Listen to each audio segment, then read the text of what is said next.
하나님의 말씀은 마가복음 6장 1절로 13절 말씀입니다. 마가복음 6장 1절로 13절 말씀입니다. 우리 한 절씩 교도하도록 하겠습니다. 예수께서 거기를 떠나사 고향으로 가시니 제자들도 따르니라. 많은 사람이 듣고 놀라 이르되 이 사람이 어디서 이런 것을 얻느냐. 이 사람이 받은 지혜와 그 손으로 이루어지는 이런 언능이 어찌 되느냐. 이 사람이 마리아의 아들 목수가 아니냐. 야고보와 요셉과 유다와 시몬의 형제가 아니냐. 그 누이들이 우리와 함께 여기 있지 아니하냐 하고 예수를 배척한지라. 예수께서 그들에게 이르시되 선지자가 자기 고향과 자기 친척과 자기 집에서는 존경을 받지 못함이 없느니라 하시며, 거기서는 아무 권능도 행하실 수 없어 다만 소수의 병자에게 안수하여 고치실 뿐이었고, 그들이 믿지 않음을 이상히 여기셨더라. 이에 모든 눈에 배불을 나시며 가르치시더라. 12제자를 부르사 둘씩 보내시며 더러운 귀신을 제어하는 권능을 주시고, 영하시의 여행을 위하여 세상에 이르는 양식이나 대란이나 전대들이나 아무것도 가지지 말며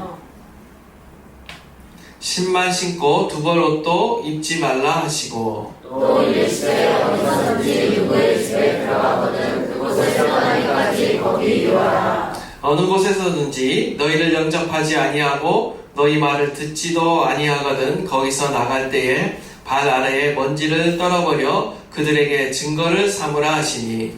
제자들이 나가서 회개하라 선포하고. 다 함께 읽겠습니다. 많은 귀신을 쫓아내며 많은 병자에게 기름을 발라 고치라. 아멘.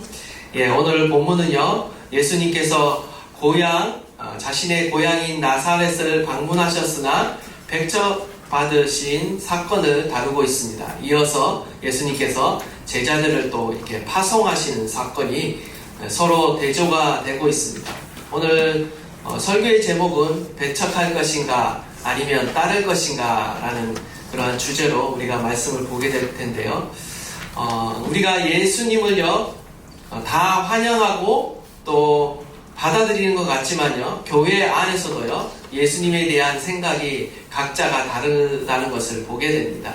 우리가 전심으로 하나님을 받아들이고 그분을 따라가는 자가 있는가 하면요, 예수님은 겉으로는 받아들이는 것 같지만, 겉으로는 환호하는 것 같지만 궁중들과 같은 그러한 상태로 우리가 머물고 있는 것을 보게 됩니다. 우리는 과연 어떤 자리에 있는가? 군중의 자리에 머물고 있는가? 아니면 예수님은 은연중에 배척하고 있는가? 아니면 우리는 예수님을 전심으로 환영하고 그분을 따라가고 있는가? 오늘 본문을 통해서 우리 자신의 모습을 한번 점검해 봤으면 좋겠고요. 원하기는 저와 여러분이 더욱더 주님을 가까이 따라갈 수 있는 제자가 될 수 있기를 바랍니다. 오늘 1절 말씀을 다시 한번 보시면요, 예수께서 거기를 떠나사 고향으로 가시니 제자들도 따르니라. 제자들도 따랐다라고 이렇게 말하고 있습니다. 공관복음서에서 마가만이 제자들이 예수님과 함께 동행하였다라는 사실을 기록하고 있는데요, 본문을 직역하면 그리고 그의 제자들이 그를 따르고 있다라고 이렇게 번역할 수가 있습니다. 지금 누구의 제자들이 누구를 따르고 있는지를 명확하게 보여주고 있습니다. 제자란 누구인가? 바로 예수님께서 어디로 이동하시든지 그를 따라가는 자가 다름 아닌 그의 제자다라고 말하고 있는 것입니다. 우리가 교회 안에서 우리가 예배하고 있다라는 그 사실 때문에 예수 그리스도의 제자가 자동적으로 되는 것이 아닙니다. 예수 그리스도의 제자라는 것은요, 바로 예수님과 함께 같은 길을 걷는 사람을 바로 제자라고 말하고 있다라는 겁니다. 이 따르니라에 해당되는 헬라어 원형이 아콜루데오라는 단어를 사용하고 있습니다. 그 의미가 뭐냐면요, 함께 같은 길에 있다라는 의미입니다. 예수님과 함께 같은 길에 있는 사람이 바로 제자라는 거죠. 신약 성경에서요, 이 따르다라는 단어가 90회나 사용되고 있습니다. 근데 그 중에 79회가 복음서에 등장하고 있습니다. 그리고 복음서 안에서도요, 제자들이 그리고 무리들이 예수님을 따르다라고 했을 때 72회나 사용되고 있습니다. 이처럼 예수님의 사역과 어떤 우리의 신앙의 본질에 있어서 따르다라는 것이 너무나 중요하다라는 것을 우리에게 보여주고 있는 것입니다. 예수님을 따르는 자들은요, 예수님과 함께 더불어 함께 같은 길에 있어야 합니다. 같은 길에 있다라는 것은요, 예수님이 바라보는 것을 함께 바라보고요, 예수님이 생각하는 것을 함께 생각하고요, 예수님이 하는 사역을 함께 하는 것을 말하는 것입니다. 이것이 바로 제자들의 바른 모습이다라는 겁니다. 마가복음 3장 14절에도요 이런 말씀을 하십니다. 이에 12를 세우셨으니 이는 자기와 함께 있게 하시고, 예수님은요 저와 여러분을 부르셨을 때 함께 계시고자, 함께 같은 길에 있고자 저와 여러분을 부르셨다라는 것입니다. 예수께서 제자를 세우신 목적 중 하나는요, 바로 우리가 예수님과 함께 있는 것입니다. 같은 공간, 같은 장소에 함께 있다라는 의미보다 더 중요한 것은 주님과 같은 마음으로, 같은 뜻과 같은 생각을 가지고 주님과 함께 교제하는 것을 의미한다라는 것이죠. 다음 2절과 6절의 말씀을 보시면요, 누가 나옵니까? 바로 예수님의 고향 사람들이 나옵니다. 나사렛 사람들이 나오죠. 예수님과 같은 공간 안에 있지만요, 예수님과는 전혀 다른 생각을 품고 있는 사람들입니다. 그들은요 예수님을 배척합니다. 예수님과 동일하게 같은 생각과 같은 마음을 품고 한 길로 가는 것이 아니라 오히려 같은 장소에 있었음에도 불구하고 오히려 예수님을 배척하는 자들의 모습을 보게 된 것이죠. 우리 2절의 말씀을 우리가 다시 한번 다 함께 봉독하도록 하겠습니다. 시작. 안식일에 되어 회당에서 가르치시니 많은 사람이 듣고 올라 이르되 이 사람이 어디서 이런 것을 얻었느냐? 이 사람이 받은 지혜와 그 손으로 이루어지는 이런 권능이 어찌 되느냐? 아멘. 지금 예수님께서 안식일에 고향 나사렛 회당에서 하나님의 나라의 복음을 전파하고 계십니다. 그러자 고향 사람들의 반응이 나오는데 한마디로 많은 사람이 듣고 놀랐다라고 이렇게 반응하고 있습니다. 어디에서 이런 지혜를 얻었으며 어떻게 이런 기적들을 행하는지에 대해서 그들이 의문을 가지고 있습니다. 나사렛 사람들은요, 예수님께서 공생애를 시작하시기 전부터 30여 년간을 이웃으로서 함께 친숙하게 살았던 사람들입니다. 그들은 예수를요 미천한 몫으로서만 알고 있습니다. 그런데 그가 갑자기 나타나서 지혜롭고 권위 있는 말씀을 가르치고 또한 권능과 기적을 행하는 그 모습을 보니까 너무나 놀라운 겁니다. 놀라서 정말 당황하고 있는 모습을 우리가 보게 되는 것이죠. 여기서 놀라다에 해당되는 그 헬라어 원어를 보면요, 충격을 주자, 깜짝 놀라게 하다라는 그런 의미를 갖고 있어요. 지금 나사렛 사람들이요, 고향 사람들이 예수님의 가르침을 듣고요, 상상하지 못한 예상 밖의 놀라운 권위가 나타나는 것을 보게 되는 것입니다. 그래서 너무나 놀라서 지금 충격을 받고 있고요, 예수님의 그 가르침 앞에 지금 압도되어 있는 상황이라는 것입니다. 그런데 그들은 어떻습니까? 이런 놀라운 가르침과 놀라운 기적을 베풀었음에도 불구하고 그들은요 예수님을 영접한 것이 아니라 오히려 예수님을 배척했다라는 것입니다. 여기서 우리는요 군중의 모습을 볼 수가 있습니다. 지금 이 나사렛 사람들, 이 고향 사람들의 반응은요 결국 나아가서 예수님 유대인들, 전체 이스라엘 백성들의 반응을 대표하고 있다는 겁니다. 군중은요 항상 놀라기만 합니다.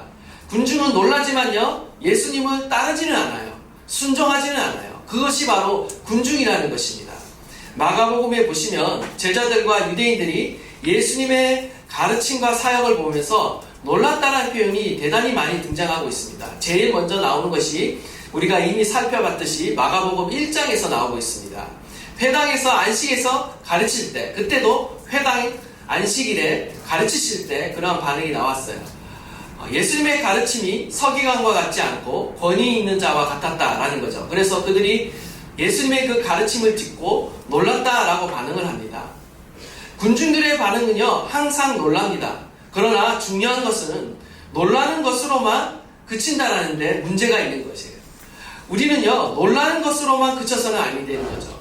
놀라는 데에만 머물러 있어서는 안 된다라는 거예요. 우리는 한 걸음 더 예수 그리스도 앞으로 나아가야 한다는 것입니다.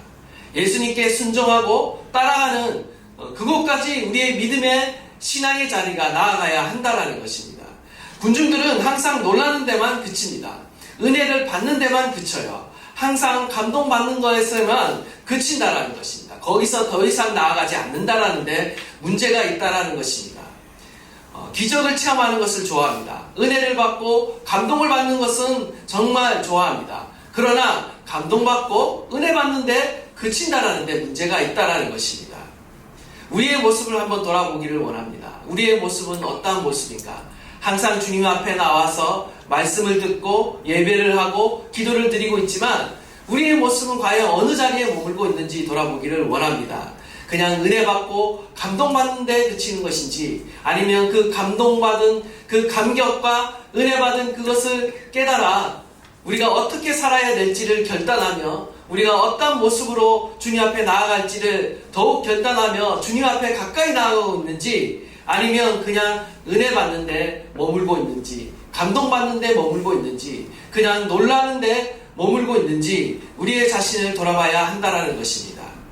군중은 항상 놀라지만 예수님을 따르지 않습니다. 항상 놀라고 환호하는데 정작 순종은 없습니다. 진짜 믿음은 없다라는 거죠. 더 이상 예수님께 가까이 나아가지 못하는데 군중들의 문제가 있습니다. 우리가 예배만 살펴봐도 그렇습니다. 우리는 통상적으로 예배를 드리러 오는 것이 아니라 보러 옵니다. 예배의 본질은 거룩하신 하나님께 내가 가진 가장 가치 있는 것을 드리는 것이 예배입니다. 다른 말로 표현하면요, 예배는요 바치러 오는 것입니다. 구약의 제사는 어떻습니까? 항상 흠없는 제물을 하나님께 바치는 것이었어요. 월십이라는 단어, 예배라는 단어는요, 월스, 가치라는 단어와 쉽, 나르다라는 이 동사가 합해져 있는 단어입니다. 합성어예요. 하나님께 가치 있는 것을 바치는 것이 바로 예배라는 겁니다. 우리는 하나님께 가치 있는 것을 바치고 하나님께 영광을 돌리는 것이 우리의 예배가 되어야 된다는 것을 알아야 합니다. 그러나 오늘날의 예배는 어떻습니까? 마치 군중들의 예배와 같다는 거죠. 제자들의 예배가 아니라 군중들의 예배와 같다는 거예요. 우리가 예배를 보러 오는데 일종의 관람석에 앉아서 수동적으로 예배를 봅니다. 일종의 청중이 되어서 은혜를 받기 위해서, 어떤 감동을 받기 위해서 옵니다. 무언가 받기 위해서 예배를 드리고 있다는 거죠. 설교를 통해 감동을 받고 어떤 유익한 정보를 얻기 위해서 온다는 거예요. 예배의 본질과는 정반대의 정신으로 나아가고 있는 것이죠. 이방인의 예배와 우리 기독교의 예배의 차이는 무엇인가? 이방인의 예배는요, 항상 무언가를 얻기 위해서 예배를 드립니다.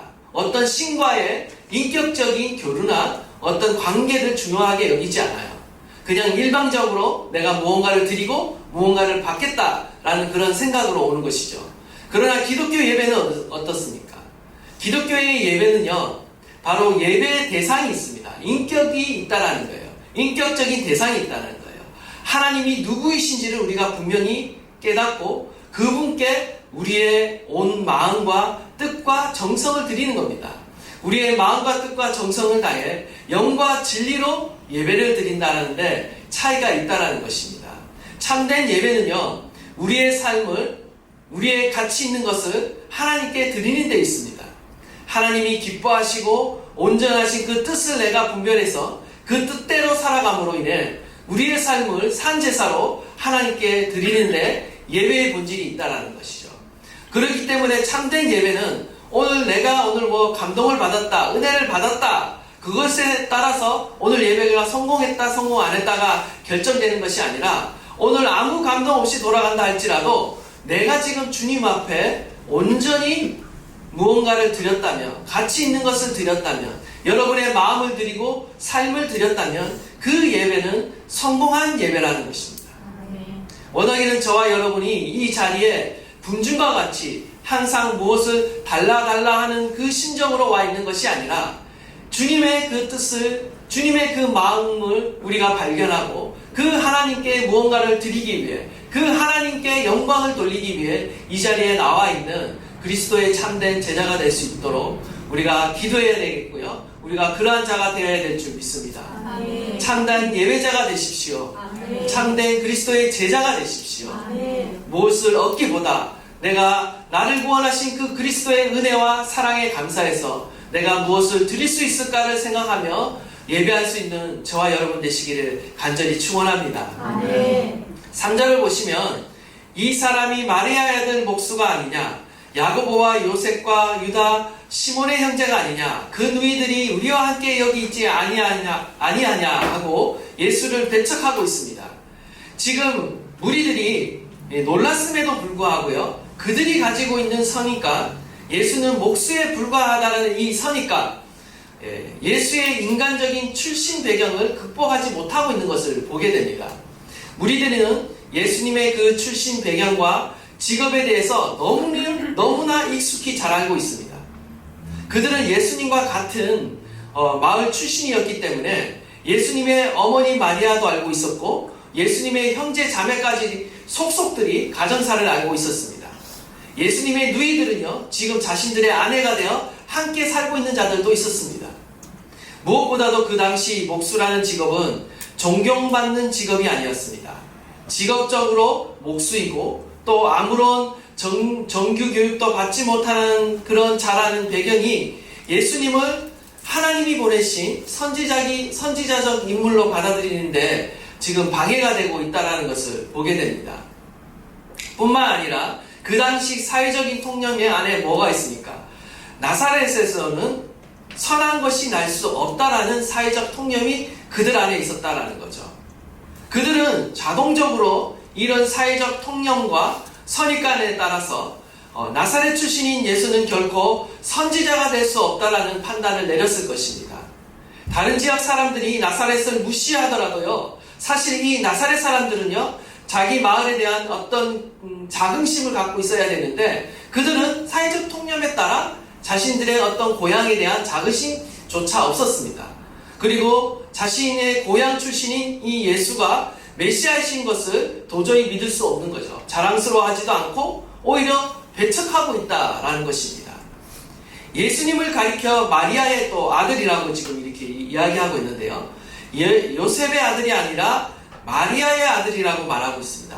이것은 두 가지 사실을 말하는데요. 하나는 이미 아버지 요셉이 돌아가셨다라는 것을 알 수가 있고요. 또 하나는요, 그 당시 유대 사회에서 어떤 사람을 어떤 어머니의 아들이다 이렇게 표현하는 것은요, 그 아버지가 죽은 경우라 할지라도요, 이거는 굉장히 모욕적인 말이었다라는 거예요. 따라서 이렇게 잘 말하지 않았습니다. 직접적으로 표현하지 않았어요. 그런데 지금 그렇게 표현하고 있다는 것은 지금 예수님을 모욕하고 있다라는 것을 우리가 알 수가 있습니다. 그들은 예수를 향해 한마디로 목수에 불과한 주제에, 여인의 아들에 불과한 주제에 지금 우리 앞에서 선지자처럼 이렇게 뭔가를 행하고 있느냐라고 지금 그들은 예수님을 폄하하고 있는 것입니다. 편견과 선입관이 얼마나 무서운지를 우리가 보게 됩니다. 우리 안에도요, 이런 사회적인 통념과 어떤 편견이 있을 수 있습니다. 우리 안에 어떤 통념과 어떤 익숙함에 사로잡히게 되면요, 우리가 예수님을 제대로 알아보지 못할 수 있다라는 것입니다. 우리가 사회적 통념과 어떤 종교적 통념에 사로잡히게 되면요, 그것이 우리에게 선입관이 되어서 마땅히 믿고 바라봐야 할 것을 바라보지 못하도록, 믿지 못하도록 만들 수 있다는 거예요. 이것이 바로 뭐냐? 익숙함의 위험이라는 것입니다.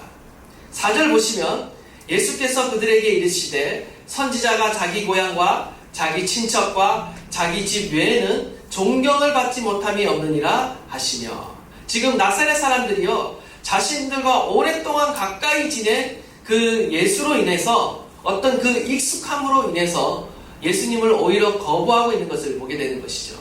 우리의 신앙도 마찬가지입니다. 우리가 오랫동안 신앙생활을 했다는 것이 때로는요, 감점 요인이 됩니다. 오히려 신앙이요, 더 안 좋게 이렇게 작용할 수가 있습니다.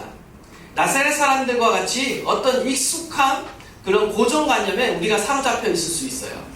우리가 그러한 어떤 익숙함 어떤 고정관념에 사로잡히면요, 어떤 통념에 사로잡히고 종교적인 통념, 신앙적인 통념에 사로잡히면요, 우리의 신앙이 더 이상 자라지 않게 됩니다. 우리는요, 말씀이 주는, 때로는 우리가 이 본문의 말씀으로 얼마나 많은 설교를 들었겠습니까? 이 익숙함이라는 것이요, 우리로 하여금요, 하나님의 말씀이 오히려 더 잘 들리지 않도록 만듭니다. 말씀이 주는 어떤 신선한 생명력을 얻지 못하게 만들고요, 우리의 신앙이 매너리즘에 빠지게 만들다라는 것이죠. 신앙생활에 있어서 이 익숙함과 친숙함이라는 이 함정에 빠지면요, 웬만한 말씀, 웬만한 설교, 또 웬만한 예배를 가지고요, 전혀 우리가 감동받지 못하고 움직이지 않는다라는 것입니다. 때로는 너무나 많은 말씀, 그리고 때로는 너무나 훌륭한 설교들을 우리가 너무 많이 들었기 때문에 우리의 귀가 단련되어서 웬만한 말씀으로도 충격을 주지 못하고 움직이게 하지 못한다는 거예요. 우리가요, 너무 매너리즘에 빠져 있으면요, 익숙함에 빠져 있으면요, 우리가 드리는 이 예배의 소중함을 잃어버릴 때가 많습니다. 신앙이라는 것은 결국 습관이 되어야 하지만요, 반대로 이 습관이라는 것에 의해서요, 우리가 더 이상 신앙이 발전하지 못할 수가 있다는 것을 우리는 알아야 됩니다. 그렇기 때문에 우리에게 필요한 것은 무엇입니까? 우리의 마음을 날마다 새롭게 해야 된다는 것입니다. 우리의 마음을 새롭게 함으로 이 익숙함에서부터 벗어나야 된다는 거예요. 그래서 때로는요, 우리가 어떻게 해야 됩니까? 낯설게 드려야 되는 겁니다. 우리의 마음을 새롭게 함으로 하나님께 마치 오늘 처음 하나님을 만난 것처럼, 오늘 처음 하나님께 예배하는 것처럼 낯설게 하나님을 만나야 된다는 것이죠. 그래서 필요한 것이 우리의 마음을 새롭게 하는 것입니다. 로마서 12장 2절 말씀 우리 한번 다 함께 읽도록 하겠습니다. 시작. 너희는 이스라엘을 구하지 말고 오직 마음을 새롭게 함으로 변화를 받아 하나님의 선하시고 기뻐하시고 온전하신 뜻이 무엇인지 분별하도록 하라. 아멘. 우리는 항상 마음을 새롭게 함으로 이 익숙함과 통념에서 벗어나려고 노력해야 합니다. 낯설게 하기라는 예술적 기법이 있습니다. 어떤 일상적인 사물이나 관념을 낯설게 해서 마치 새로운 느낌이 들도록 표현하는 어떤 예술적 문학적 기법이죠. 우리의 신앙에도요, 이 낯설게 하기가 필요합니다. 당연하게 여겼던 것을요, 우리가 새롭게 발견해야 돼요. 안 그러면요, 하나님의 은혜를 당연하게 여깁니다. 우리는 하나님의 은혜를 당연하게 여겨서 안 됩니다. 새롭게 발견해야 돼요. 우리가 누려왔던 것이 다 하나님의 은혜였다라는 것을 우리가 언제 발견합니까? 우리가 시련과 고난을 통과할 때 우리가 당연하게 누려왔던 은혜를요, 새롭게 발견하게 되는 거예요. 아, 내가 지금껏 하나님의 은혜로 살아가고 있었구나 라는 것을 발견하게 되는 거죠. 하나님께서는요, 때로 우리 가운데, 우리의 삶 가운데 너무나 우리가 익숙해져서 신앙의 매너리즘에 빠져 있고 신앙의 나태함에 빠져 있을 때요, 하나님께서 의도적으로 우리의 영혼을 일깨우시기 위해 시련을 통해 신앙에 낯설게 하기를 시도하셔요. 결국 우리는 시련을 통해 평상시에는 그냥 익숙해서 그냥 지나쳤던 그 말씀이 나에게 새롭게 다가오는 말씀으로, 낯설은 말씀으로 들리게 하십니다. 전에는 그냥 내가 형식적으로 드리던 그 기도와 예배가 이제는 하나하나 소중하게 정말 낯설고 새로운 예배로, 새로운 간격으로 다가오게 한다는 것이죠. 원하기는요, 저와 여러분이 마음을 새롭게 함으로요, 우리 앞에 어떤 시련을 통해서가 아니라 우리의 마음을 새롭게 함으로 항상 우리가 드리는 그 예배가 새롭고 낯설 뿐만 아니라 하나님이 우리에게 다가오시는, 하나님이 우리에게 말씀하시는 그 새로운 음성으로 들릴 수 있기를 간절히 바랍니다. 아멘. 우리가요, 우리의 마음을 새롭게 하면요, 하나님께서 우리 가운데 하나님의 놀라운 은혜를 보여주시고요, 하나님의 역사심을 우리가 보게 될 줄 믿습니다. 하나님은 우리의 신앙이 그냥 나태해지고 매너리즘 가운데 안주하는 것을 원하지 않습니다. 우리가 날마다 마음을 새롭게 함으로 주님과 동행하기를 원하고 계십니다.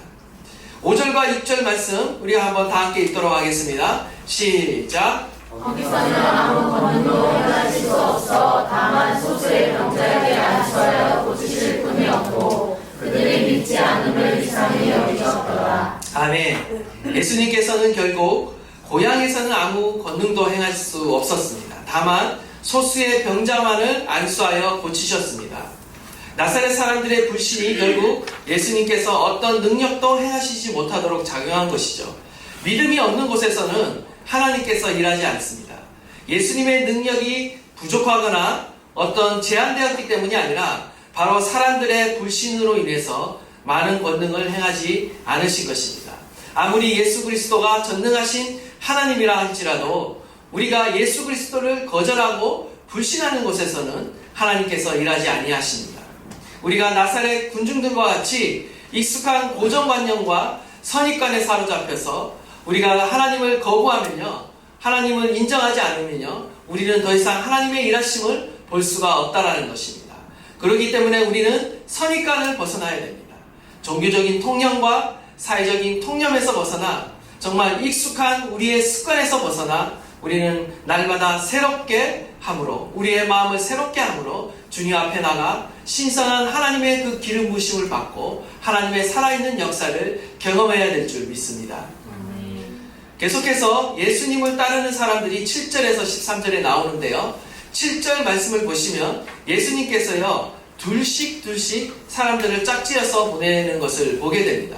예수 그리스도께서 지금 전도를 위해서 12제자를 파송하는 장면이죠.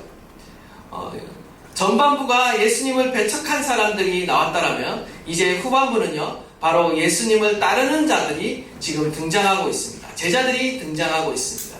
예수님께서 제자를 부르신데 예수님의 이 부르심은요 아무 목적 없는 부르심이 아니라 바로 제자들을 세상으로 보내시기 위해서 부르셨다라는 것을 알게 됩니다.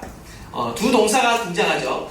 12제자를 부르사, 그리고 둘씩 보내시며, 부르시는 목적이 보내시기 위함인 것을 우리에게 보여주는데요, 우리가 이미 마가복음 3장 13절 15절에서 우리가 이 말씀을 살펴본 적이 있습니다. 우리 마가복음 3장 13절에서 15절 말씀 우리 한번 다 함께 읽도록 하겠습니다. 시작. 또 사면보사 자기가 원하는 자들을 부르시니 나온지라. 이에 12를 세우셨으니 이는 자기와 함께 있게 하시고 또 보내사 전도하며 귀신을 내쫓는 권능도 가지게 하여 하시니라. 아멘. 예수님께서 우리를 제자로 부르시는 1차적인 목적이 무엇입니까? 먼저는요, 자기와 함께 있게 하려고 부르셨다. 함께 친밀한 교제를 나누는 것이 예수님이 우리를 부르신 1차적인 목적입니다. 주님과 함께 머물 때 우리가 어떻게 됩니까? 우리가 하나님의 성품을 닮아가게 되고, 또한 하나님으로부터 하나님의 말씀을 배우게 되고, 우리가 어떻게 살아야 되는지 하나님의 뜻을 발견하고 하나님의 사명을 발견하게 되는 것이죠. 그래서 교회의 최우선적인 목적은요 바로 하나님과 함께하는 것, 예배가 가장 최우선적인 목적이라는 것입니다. 그리스도와 함께 머물며 교제하는 것이 곧 바로 예배인 것이죠. 선교란 무엇입니까? 바로 하나님을 예배하지 않는 곳으로 가서 그들로 하여금 하나님을 예배하도록 하는 것이 바로 선교입니다. 우리가 선교에 앞서 예배가 먼저이고요, 결국 예배를 드렸다면 그 다음 무엇이 있어야 됩니까? 바로 선교가 있어야 된다는 거예요. 그래서 두 번째로 중요한 목적은 무엇인가? 보내기 위해 우리를 제자로 삼으셨다라는 것입니다. 세상으로 우리를 파송하기 위해, 파송하기 위해 우리를 세우셨다라는 것입니다. 무엇을 하기 위해 파송하십니까? 바로 전도도 하며 귀신을 내쫓는 일을 하도록 보내신다라고 말씀하고 있어요. 한마디로 하나님의 나라의 복음을 전파하도록 부르신다는 거예요. 하나님의 나라를 복음을 전파함으로 죄인들을 구원하고 영혼과 또한 혼과 육을 치유하고 회복하는 사역을 위해 우리를 세상 가운데 보내신다라는 겁니다. 따라서 교회는 어떻게 해야 됩니까? 모이기 위해 힘쓸 뿐만 아니라 보내기 위해 또한 교회는 존재해야 된다는 겁니다. 모이면 예배하고 흩어지면 영혼을 구원하며 선교하는 것이 바로 교회의 사명이다라는 겁니다. 하나님께서는요 저와 여러분과 함께 하시기 위해 저와 여러분을 부르실 뿐만 아니라 저와 여러분을 또한 세상을 향해 파송하기 위해 부르셨다라는 겁니다. 여기서 보내다라는 단어는요 저번에도 한번 설명드렸습니다. 아포스텔로라는 단어라고 그랬습니다. 사명을 부여해서 파송한다는 의미를 갖고 있습니다. 여기서 아포스톨로스, 사도라는 말이 나왔다라고 그랬죠. 어떤 의미로요? 광의적인 의미로 저와 여러분은요, 이미 그리스도의 사도인 것이에요. 세상을 향해 그리스도의 대사인 것입니다. 예수 그리스도의 그 복음을 증거할 사명을 가진 자라는 것을 우리가 알 수가 있죠. 이제 우리가 해야 될 것은요, 이 예배를 드리고 나서 세상으로 나가서 우리는 그리스도의 대사로, 그리스도의 증인으로 살아야 한다는 것입니다. 근데 예수님께서 오늘 이렇게 제자들을 파송하는데 둘씩 짝지어서 보냅니다. 이것이 의미하는 바는 무엇인가?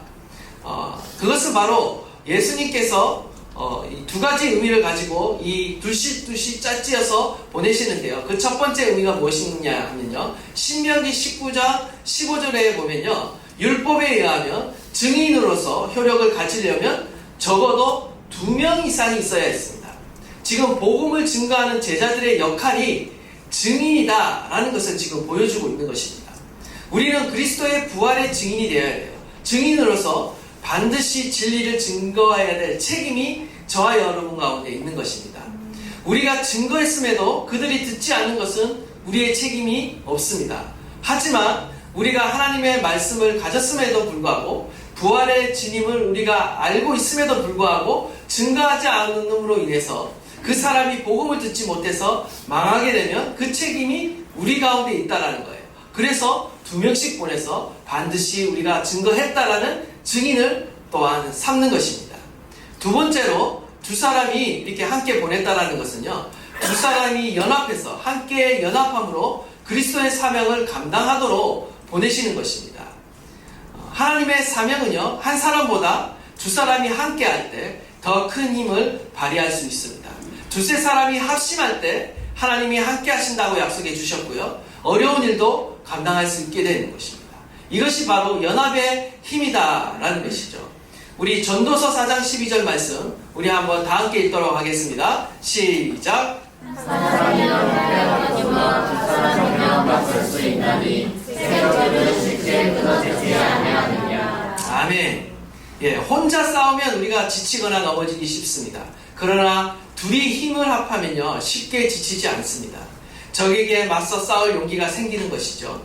혼자가 아니라 팀으로 사역할 때 서로를 돌아보고 위로하고 용기를 줄 뿐만 아니라 혼자 할 수 없는 일도 힘을 합하여 감당할 수 있게 되는 것이죠. 신앙도 마찬가지입니다. 우리 혼자의 힘으로 신앙생활 할 수 없고요, 우리의 혼자의 힘으로 우리의 믿음을 지킬 수 없습니다. 그래서 필요한 것이 누구입니까? 바로 하나님께서 저와 여러분 가운데 형제 자매 지체를 주셨다라는 거예요. 지체들이 함께 연합할 때요, 우리의 믿음을 지킬 뿐만 아니라 또 믿음의 싸움 가운데 승리할 수 있고요, 또한 하나님께서 우리에게 주신 그 사명도 감당할 수 있다는 것입니다. 그렇기 때문에 우리는 어떻게 해야 됩니까? 모이기를 힘써야 돼요. 그리고 두세 사람이 함께 모여 함께 기도하고 함께 중보하고 또 함께 사역과 또 복음 전도를 감당해야 된다라는 것입니다. 또 한 가지 8절에서 11절을 보시면요, 예수님께서 복음 전도자로서의 일종의 선교 지침을 주십니다. 우리 8절과 9절 말씀 다 함께 읽도록 하겠습니다. 시작. 마시되 여행을 위하여 사람에 있는 양식이나 고양이나 전대 돈이나 아무것도 갖지 말며 심하시고 누구하고도 읽지 말라 하시고. 아멘. 이것을 만약에 우리가 문자 그대로 어떤 전도나 선교에 적용하는 데는요, 뭐 일시적으로 훈련 차원에서는 적용할 수 있지만 장기적인 측면에서는 적용하기에 어떤 한계가 있을 수 있습니다.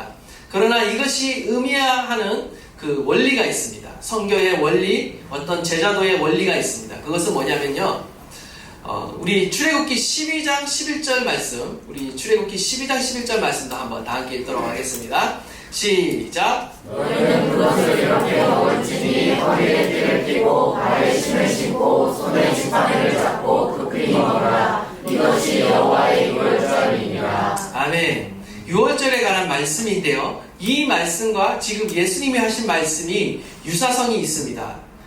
지금 이러한 복장은요, 지금 출애굽한 이스라엘의 모습과 비슷해요.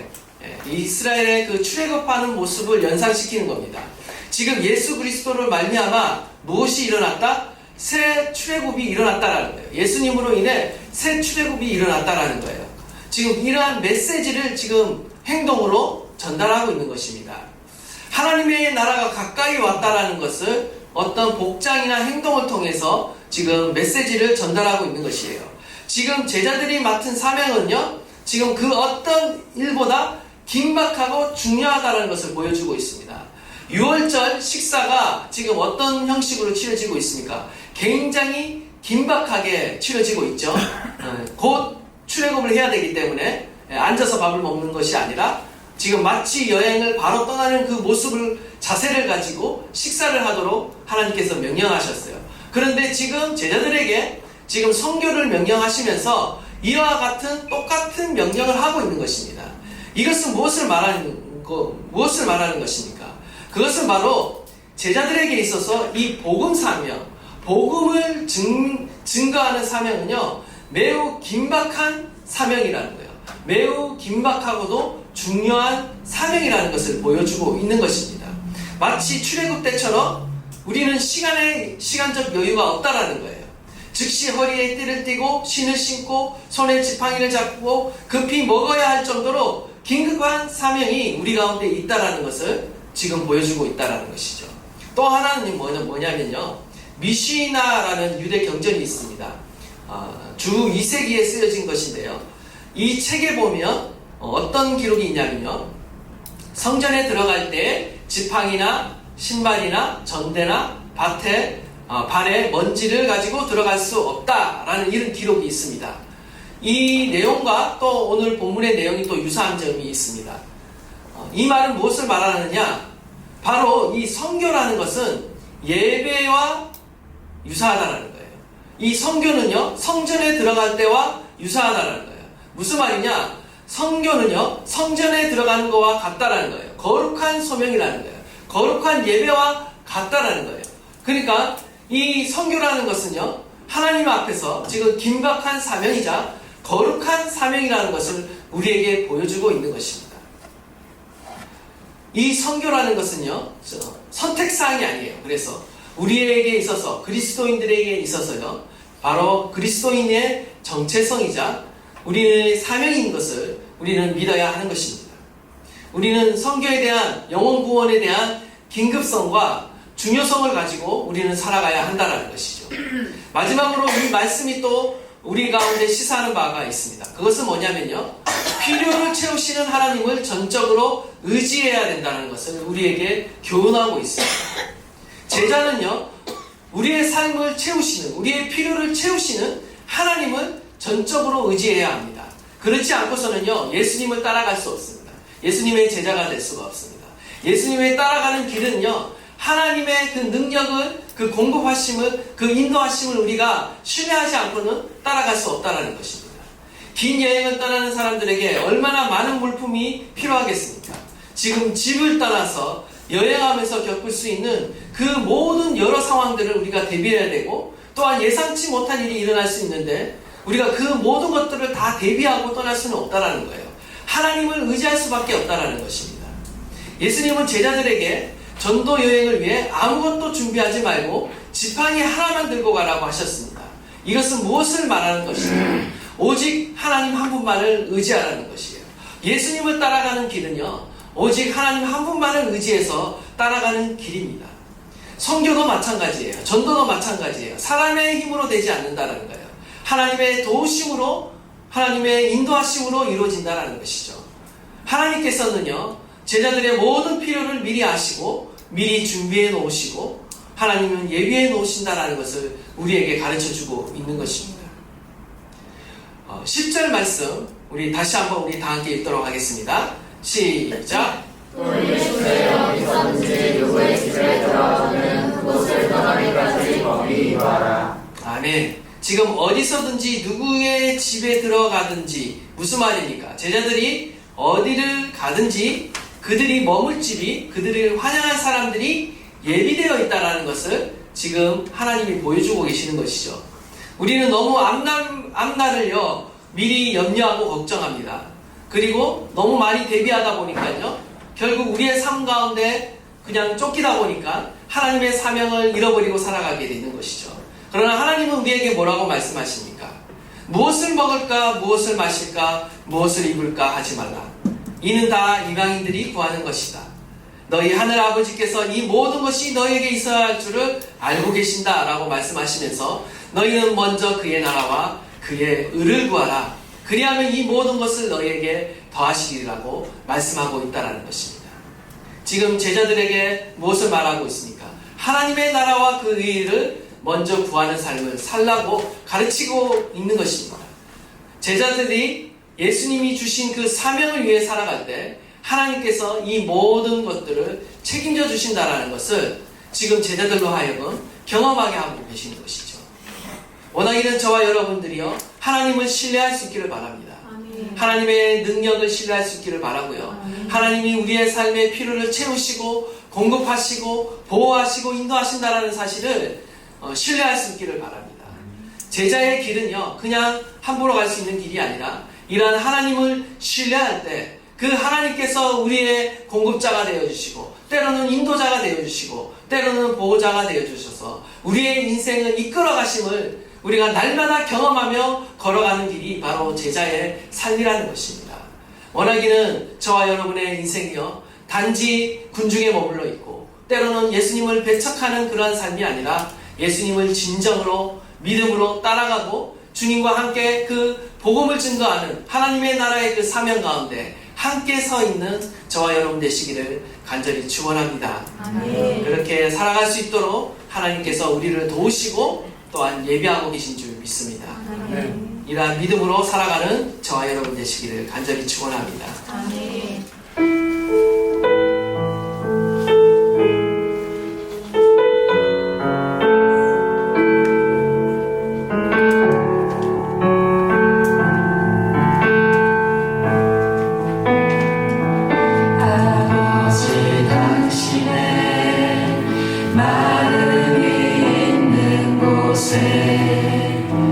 나의 마음이 있기를 원해요. 아버지, 당신의 눈물이 고인 곳에 나의 눈물이 고이길 원해요.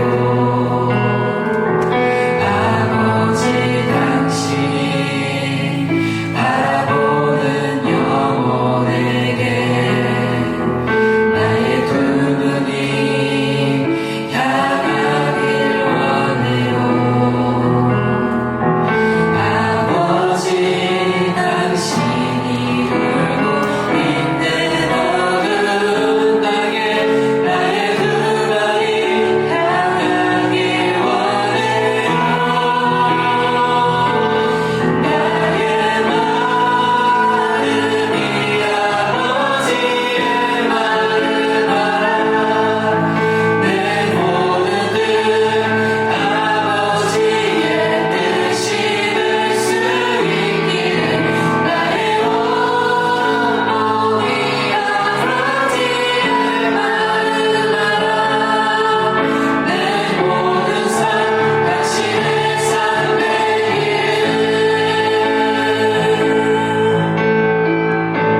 힘들고 안주하고 있고 나태해져 있는 우리의 신앙, 우리의 익숙함으로부터 벗어나게 하여 주십시오.